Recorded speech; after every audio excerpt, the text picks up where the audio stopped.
Welcome to the Marketing Millennials, the No BS Marketing Podcast. I'm Daniel Murray, and join me for unfiltered conversations with the brains behind marketing's coolest companies. The one request I tell our guests, stories or it didn't happen. Get ready to turn the up. We want to give a little bit of the power back to everyday people online. If you look at everyday people online, they're kind of pawns in this bigger game. Their data is sold, they're marketed to left, right, and center.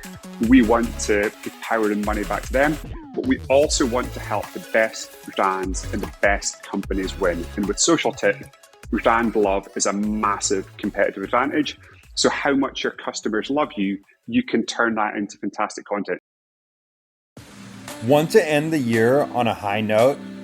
Impact.com helps marketers in retail, financial services, consumer goods, and B2B crush their goals well before the year ends. Talk about an ego boost. Use affiliate marketing, influencer campaigns, and customer referrals to finish 2024 strong. Check out impact.com/millennial today. What is up, everybody? Welcome back to another episode of the Marketing Millennials. Today, I have the founder of Brewdog, and James. We're super excited. He's done some crazy stuff at Brewdog, and we're going to unpack the craziness and why he did it and the unconventional stuff he did. But I want to first set the stage of James to give a little background of like, how did you start Brewdog? And how do you think about all these marketing stuff? And then we'll go into more of the conversation. Sounds good. Well, firstly, thanks so much for having me, Daniel. And I'm excited to be on the podcast. Quick question. Are most of the listeners based in America? I would say 60%, 70% of the listeners are in America. Yeah. Are they going to understand my Scottish accent? Yeah. They will love your Scottish accent. That's it. Maybe we can have subtitles or something. So anyway, thanks for having me. So I set up Brewdog back in 2007. I set it up with my best friend. Before that, I was working as captain of a North Atlantic fishing boat. So something very, very different. And North Atlantic is a kind of tough, hard, unforgiving place to make a living. And a lot of kind of my approach to business and risk in life came from my time on the North Atlantic. And myself and Martin were essentially making beers at home. So our hobby was making beers in Martin's mum's garage.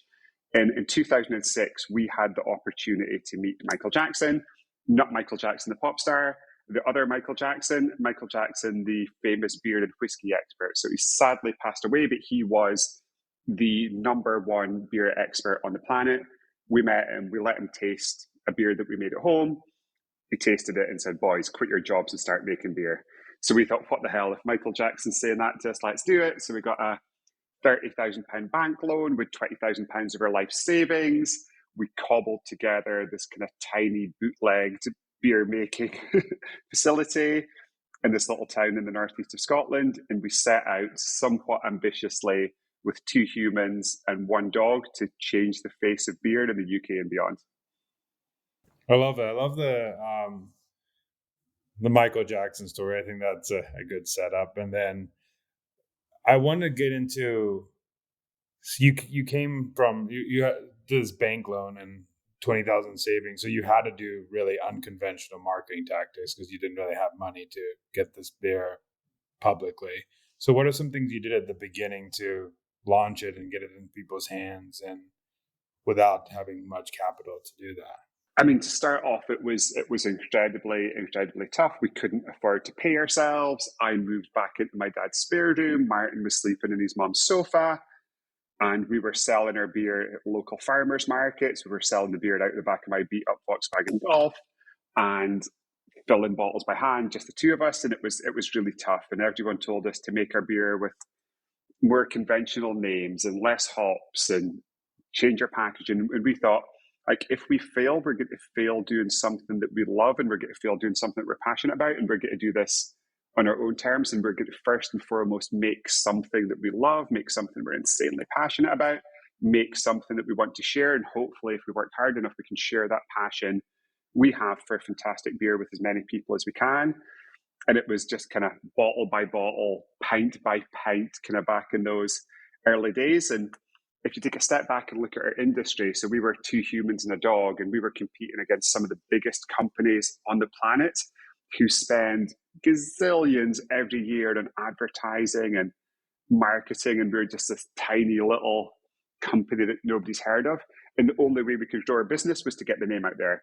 And if we always knew if we did the same things that our big competitors did, we would get completely lost because they've got incumbency, they've got momentum, they've got scale, and they've got budget, and we had none of those things.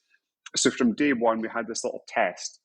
And the test was, would or could another beer business do this initiative, do this marketing, do this project, do this launch, do this stunt? And if the answer was yes, we just wouldn't do it because we needed to find the things that our competition wouldn't do, couldn't envisage, wouldn't have the guts, the energy, the kind of dynamicism to kind of give a go. So if there was anything conventional, we just didn't do it because we knew if we did that, we would get lost. And we also knew that we had to make sure that if we ever spent a pound in anything or a dollar, that dollar had to return 10x versus our competition. So if we got the same outcome as our competition, they remain massive, we remain inefficient and tiny, it's game over for us. So we had to find new, innovative, different ways to connect with our customers, to get their brand out there, to use social media and to build our business. And we had to do it at least 10 times better than our big competition. What was that moment when you did something unconventional and it just hit? What was that stunt you did? What was that marketing tactic that really started exploding Brewdog?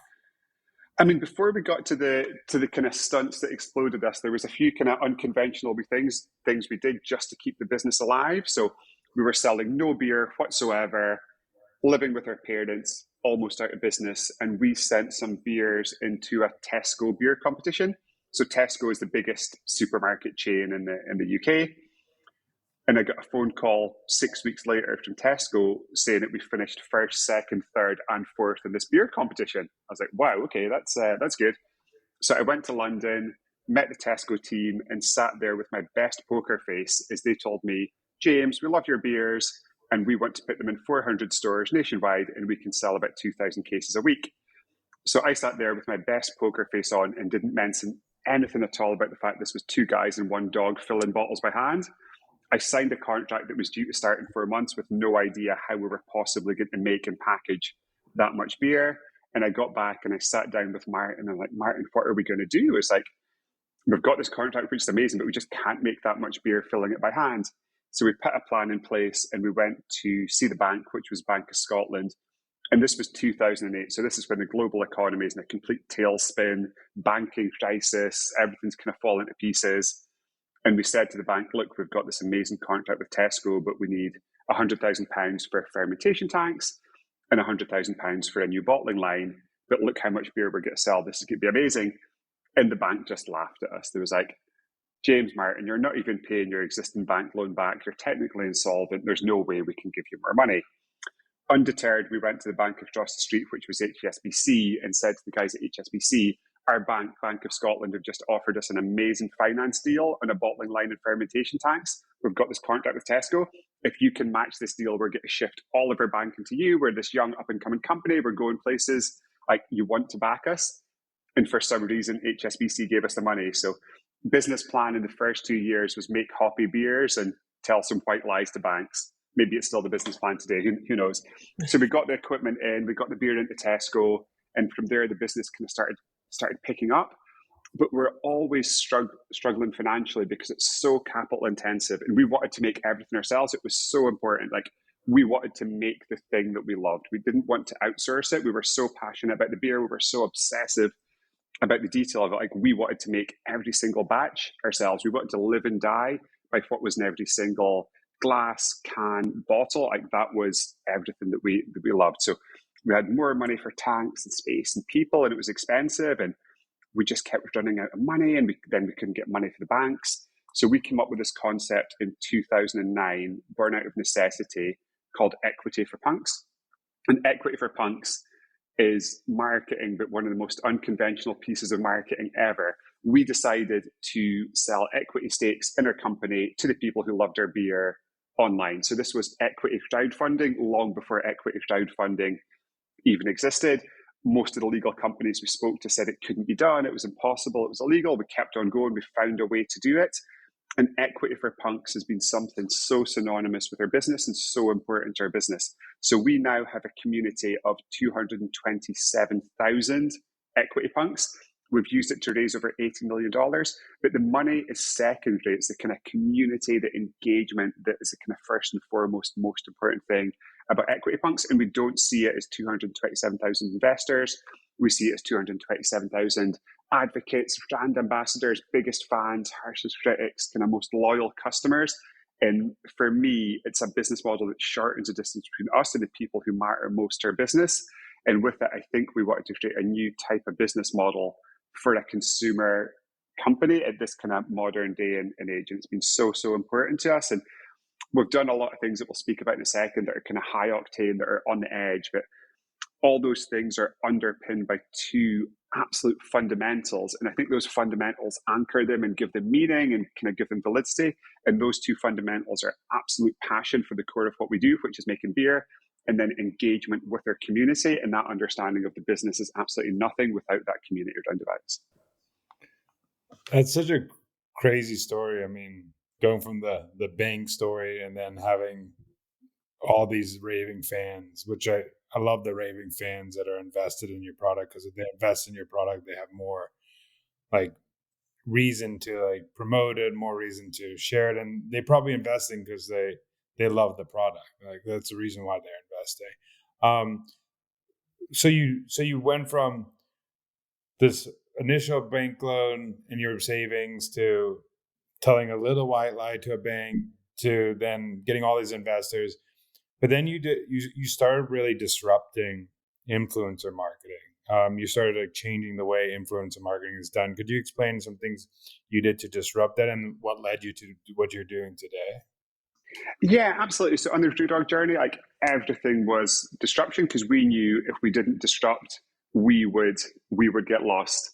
I've got a few daughters, and one of my favorite stories is happened one day when I picked her up from school. But the week before, we had launched a campaign for equity punks, and we called the campaign "Death to the Fat Cats." This is giving the power to the people. This is democratizing corporate finance. This is creating a new business model. So we thought it would be interesting to launch Death to the Fat Cats by getting a helicopter, flying over the Bank of England in central London, getting stuffed taxidermy cats, putting them in little suits, and putting equity punks leaflets in their pocket and throwing them out of a helicopter that was 2,000 feet above central London. So we did that. We filmed it. We made an amazing video. I'm scared of heights. I was terrified hanging out in the helicopter, but the content was amazing. So my daughter, Evie, was 4 years old at the time. And I remember picking Evie up from school, and Evie's teacher said to me, "James, I'm concerned about Evie. I want to speak to you about Evie. All kids have fantastic imaginations, but I'm concerned Evie's imagination is going a little bit too far." She said that you, her dad, last week was hanging out of a helicopter with taxidermy cats and throwing them out with parachutes over central London. And I was to the teacher, "Yeah, that actually happened. That is what I did last week," which is which is a fun little aside. And over the course of our history, we've done so many things which have been low budget, kind of high intensity, and gotten us a huge amount of impact. We have projected ourselves naked onto the Houses of Parliament. We have made the world's strongest beer. We have packaged beer in taxidermy. We have driven a tank through the streets of London. We have made a beer to parody the Russian president. So time and time again, we've always putting things on the line for what we believed in, and always tried to be kind of disruptive and innovative in terms of what we do. And I think we're seeing a huge evolution in how marketing is done, especially now. I find it so frustrating that so many people kind of try and reduce marketing to kind of bottom of funnel metrics, and they kind of try and reduce it to formula. And if you do that, you miss out such a huge component of it, which is emotion, which is connection, which is love, which is engagement. All these things are just like very difficult to measure, but these magical intangibles are kind of what drives brands and what drives growth, and like the brand drives the entire business. And for us, the thing that's driven that more and more and more is using our community, engagement with our community, opening locations that our community want us to open, making beers that our community want us to make, letting our community vote as to which beers we add to our lineup for the next season. doing amazing events where we connect with the community, but then also, most importantly, getting our community to tell the story on our behalf. Like, people trust people they know way more than they trust adverts, way more than they trust influencers. And it's that kind of first-hand knowledge, that recommendation, that is so powerful. And that's what I want to do with the kind of next chapter of what I'm building. And just to kind of finish off the kind of Brewdog story. So we went from 2 humans and a dog. We now employ 3,500 people. We make 1 million cans of beer a day, which is scary and exciting, especially given we used to do about 100 cans a day back in the early days. We operate in 60 countries, and we've got 127 bars, pubs, hotels, restaurants dotted all over the planet. So it's a business that's been absolutely fantastic to build, and an amazing team, an amazing sector, and a project that we're still massively passionate about. What's also really cool, and what I always see with like smaller challenger brands like your brand, is constraints always build creativity. I think a lot of brands think you need a high budget and a big name influencer, a huge name influencer to do everything. But what built your brand was all these constraints to have to be creative. And I think when you don't have those constraints, it's hard to be creative. So I think that's like was a fundamental thing that I think helped your brand so well. I love that sentiment, and I also love constraints. And most companies, in the face of a constraint, they get frustrated, they get annoyed, they get irritated, they get down. Like, constraints are amazing catalytic forces that you can use to unlock a higher level of thinking that's going to push your brand and push your business forward. So every time you've got a constraint, if you can lean into it with the right attitude, you can come up with something that's significantly better than the options that you had, even if you didn't have a constraint. We couldn't get finance into our business. We came up with a way to shorten the distance between us and our customers and build an amazing community around our business. We didn't have any money for marketing or advertising. We drove a tank through the streets of London and earned a huge amount of kind of media coverage without having to pay for it. So time and time again, every single pivotal moment of the Brewdog journey of kind of 2 humans and 1 dog to one of the planet's leading beer businesses, every key moment in our journey that kind of changed our trajectory for the better was something that we had to do in the face of a constraint.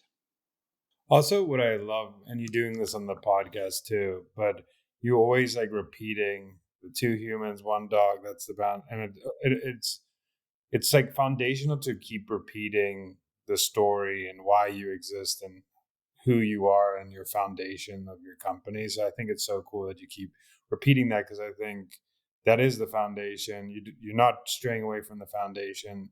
It's not, you're not trying to go somewhere different. You're just building that foundation bigger and bigger and bigger, and getting the beer that you're passionate about into more people's hands. So I think that's really cool.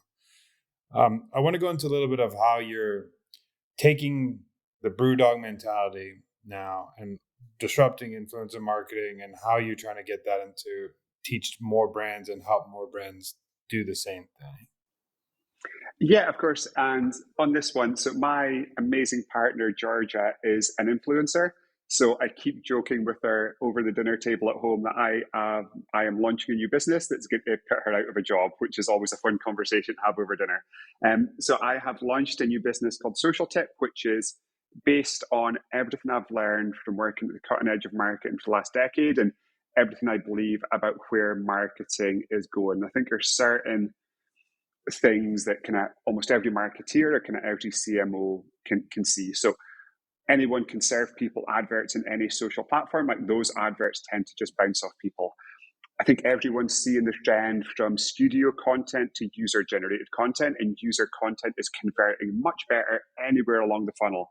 And for us at Brewdog, kind of gone are the days of the expensive, fancy photo shoot with the lights and the perfect condensation. It just bounces off people. People want authentic content. They want real content.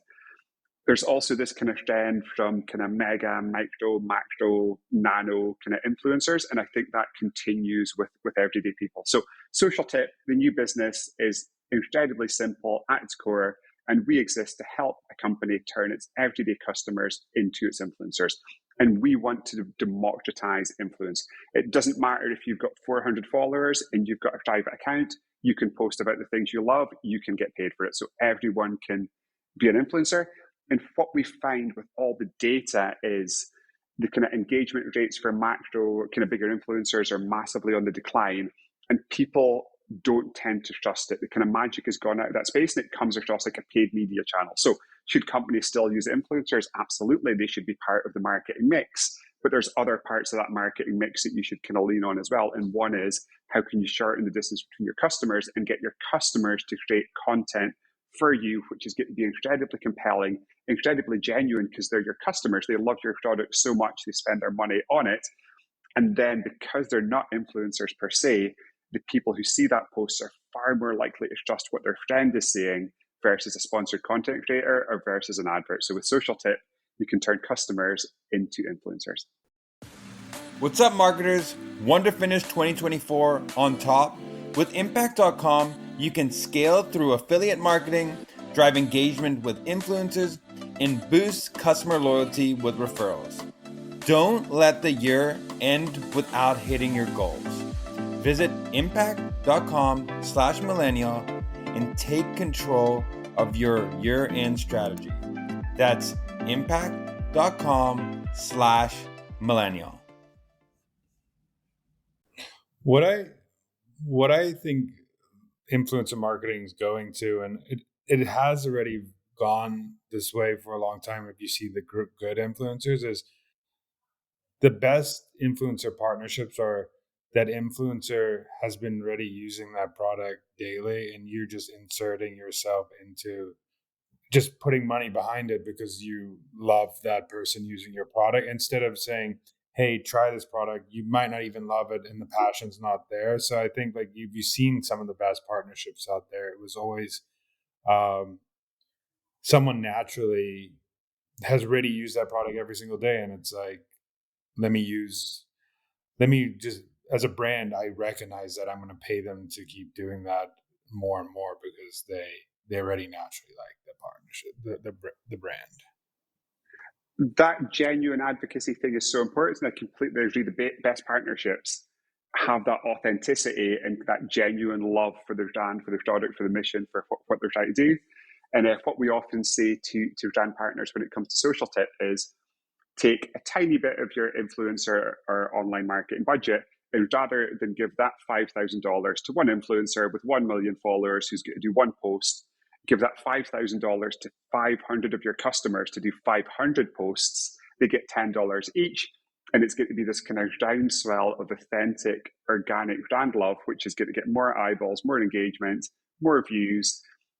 And the people are going to relate to that content better than if you just get one influencer to do that post. And that's what Social Tip helps and facilitates and kind of enables companies to do. Yeah, and it's, I think, I mean, I've always said like happy customers are your best marketers. So if you can just get that their voice that they're speaking in the pub with their friends about, or with their friend on the street, and just amplify it on a channel that is naturally meant for amplifying, like social and stuff like that, you just get whatever they're saying in the pub or wherever they're saying to their friend 10x online. So I think that's a great way to think about it. Yeah, at its core, this is good old-fashioned word of mouth marketing, but amplified for the digital age. And I think it also leans into the aspirations of younger people today. So when I was a kid, everyone wanted to be a soccer player, a football player, a movie star, a pop star, an author. Like now, everyone in the next generation wants to be an influencer. So this lets them emulate their heroes by earning smaller amounts of money, but by earning money when they post about the things they love online. And the idea would be that one of our users would post about the dog food they love, about a coffee shop they love, about a sportswear company they love, about a hotel they love. And then over the course of a month, they can build up kind of $50 to $70 in their Social Tip account, which they can withdraw to their bank accounts. So they get some money, and then the brand partners get fantastic, authentic content from their actual customers, which is going to help them grow their business.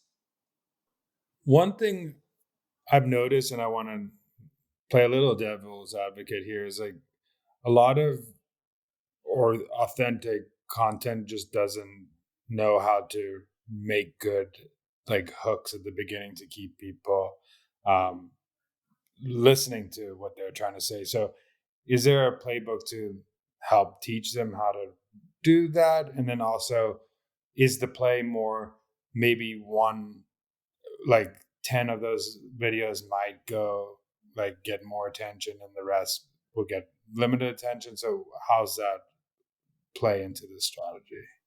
Yeah, great question. So we also are launching the Social Tip Academy, whereby we coach the social tip users. Like, here is best practice and great and fantastic content in terms of lighting, in terms of setup, in terms of audio, in terms of edit. And the algorithm that we've got rewards content more the better that content is. So anyone who's posting the social tip, they're going to want to get $15 as opposed to $7. So there's the kind of brand partners guidelines, then there's kind of social tip guidelines and the social tip academy, which helps them just kind of create really good content that's going to get eyeballs. And how much they get paid for each post depends on the views, the engagement, and the quality of that post. So perhaps the coffee shop post is amazing. They could get $15 for that. Maybe the sportswear post isn't quite so good. They get paid $8 or $9 for that because it didn't reach quite as many eyeballs and the content wasn't quite as sharp. So the amount they get paid depends on the engagement, first and foremost, but also the quality of the content as well. So they're incentivized to create content that really helps the partner companies. That's amazing, because I think that is the academy idea is such a good idea, because I think people just don't know how to create good content and hooks. Even like when you work with bigger influencers, they still don't know. Like some of them don't know how to.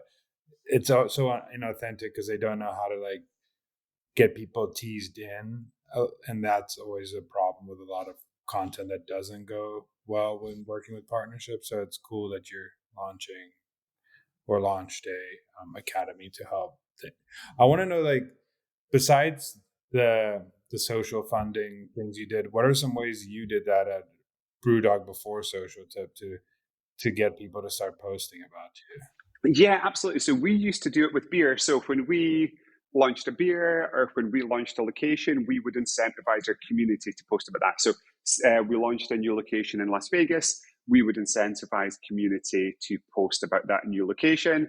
And then on the opening night or the opening week, they could just go up to the bar, they could show that social post, which has got huge value for us as a company, and they get a free beer for doing that post, which is very, very simple, but it just helps create this kind of tidal wave of organic content. And every marketeer, every CMO, they want to build hype and buzz, but it's impossible to do that top down. You can't build hype and buzz top down. It's got to be organic. It's got to be grassroots. It's got to come from people who love what you do. Now, you can help enable that and facilitate that, which is kind of what we did. So other times when we launched a beer, we would give our community rewards, kickbacks, discounts, benefits for posting about that beer, which means you get an amazing array of posts about Hazy Jane or Punk IPA or Jackhammer or Elvis Juice or some of our other beers on a launch weekend, which gives you momentum, which gives you buzz, which gives you hype.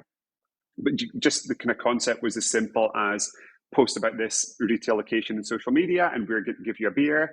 And Social Tip is just the evolution of that simple concept. And when I had the idea for Social Tip, I actually wasn't that excited about the idea because I thought the concept is so simple. Surely there's loads of companies doing that because it is quite a simple concept.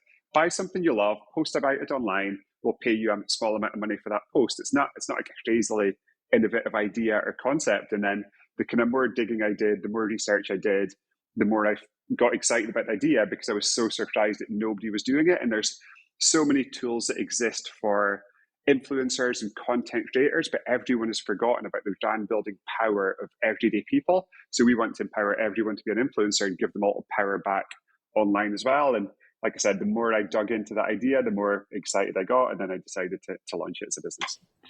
One thing also, I think you said this at the beginning, but the foundation of this is having a great product that people love, because if you don't have that, it's harder to get people those influencers to talk about something that's not great. So I think that the foundation of everything here is like you created a beer that Michael Jackson thought was one of the best beers he's ever tasted, and you should go do it, which is the foundation of more people loving this beer and more people. And then it's easy to say, hey, talk about something that you love, instead of saying, hey, talk about something that is average. And that's also the problem with a lot of influencer marketing is like, it's hard to be passionate about an average product. It's hard to be passionate about that on social media. So I love that sentiment. And with Social Tip, we're aiming to do two things. So we want to give a little bit of the power back to everyday people online. If you look at everyday people online, they're kind of pawns in this bigger game. Their data is sold, they're marketed to left, right, and center.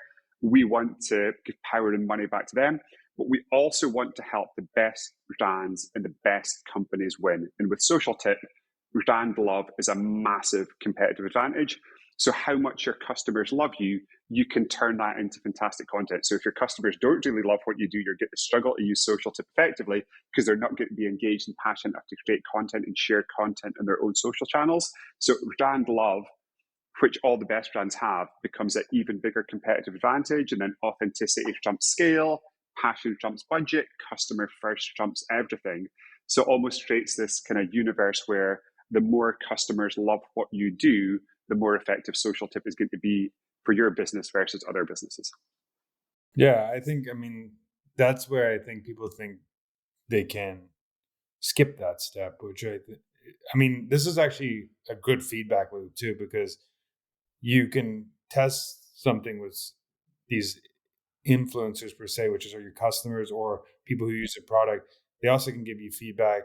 You can also get pretty quick feedback that some of this part of your product isn't that good, that you should fix it as well. So a lot of people will be honest with their reviews and say, hey, this was good or isn't good.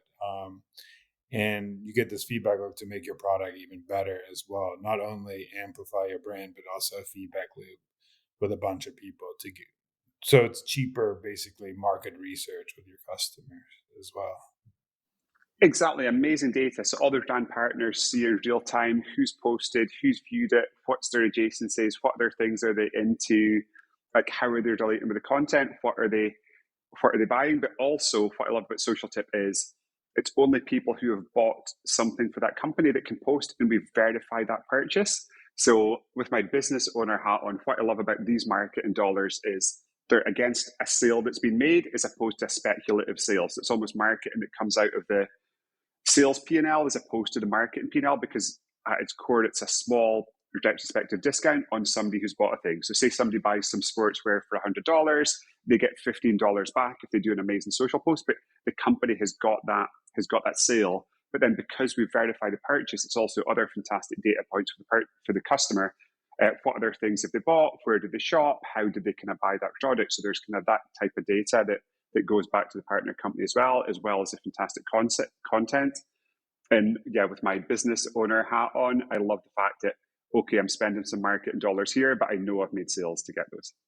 Yeah, marketing dollars, and also you're also ramping up retention too, because you're making people love your brand even more and then speak about your brand. And once you speak about a brand, you have more affinity to keep buying that brand as well. So I think it's also you're retaining, so that your LTV actually is going up as well. So you marketing dollars are spent on sales, but also LTV is increasing with people who are raving fans, and they're getting paid, so they feel even better about that purchase as well.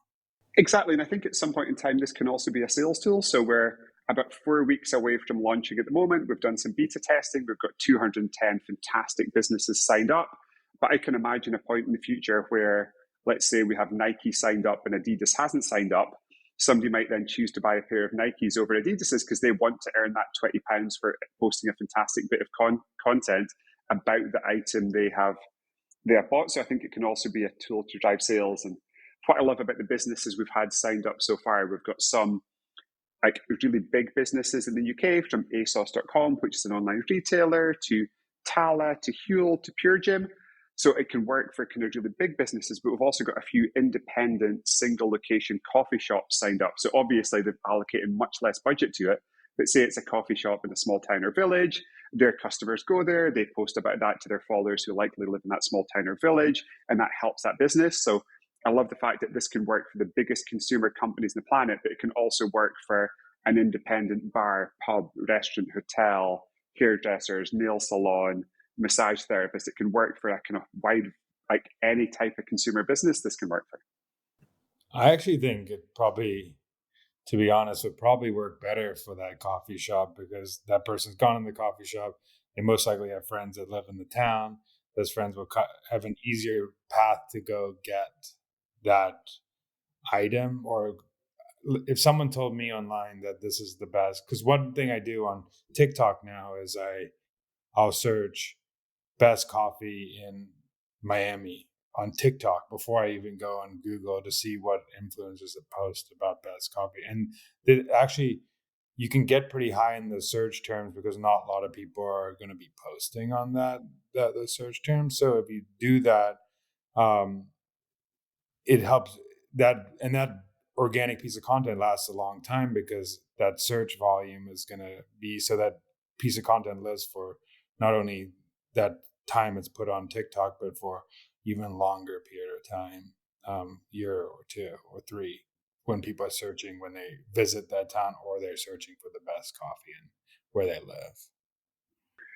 And so interesting, that move towards social media platforms being used as search engines. And for me, that just kind of underlines the fact that like a recommendation from a person is worth more than an advert or a kind of paid Google keyword or whatever it is. So if you do that in TikTok, you'll probably get a better quality of recommendation than if you use Google. It proves it, because most people now are putting Reddit at the end of search terms. So they'll be, hey, what's the best place to travel, and the best restaurant in, let's say, London, Reddit.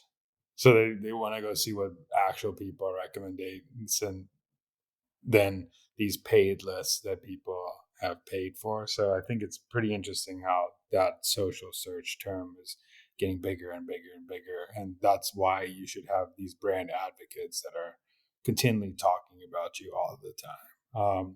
The question I have for you now is, what is a marketing hill you would die on? A marketing hill that I would die on is community engagement is the most underrated thing that CMOs and marketers kind of think about. And I spend now so much of my time investing in consumer companies, advising and kind of helping with consumer companies. And they've always got all these kind of big, grand marketing concepts and projects, from campaigns to investments to pop-ups to initiatives to stores to launches. And all of that is amazing. But for me, the building block of any effective marketing is one question you need to ask yourself, which is, how can I engage my community and build my community significantly better than my competition? What can I do in terms of community that my competition can't do, won't do? How can I get my community closer to my business than my competition can? And it gives you so much information as to what you should be making, what you should be doing, how your biggest fans see you. So you get so many benefits. And then anything you do in terms of marketing, if you build it off that rock solid base of an amazingly engaged community, you're going to get such a better return for any engagement, any investment, because of that community underpinning it. So I would just say, always start with community and always ask for that question, like, how can I engage my community in a way that's significantly better than any of my competition? And then do all of the other stuff, but do it off that very solid base.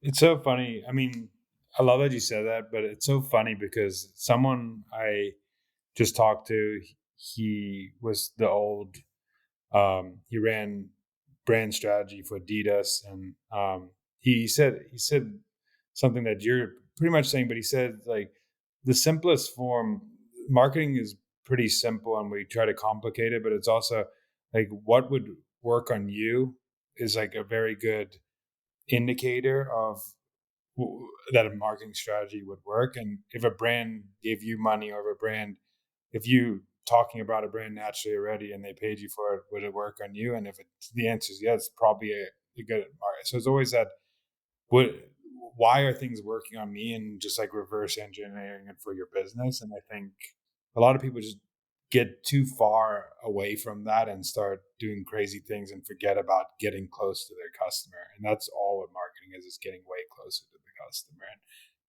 And it's pretty interesting. Yeah, I completely agree. The other, I'm not sure if it's a hill I would die on, but it's something I believe in so much. We've kind of on the journey of building Brewdog, we use so many different agencies, from marketing to PR to creative to design to digital.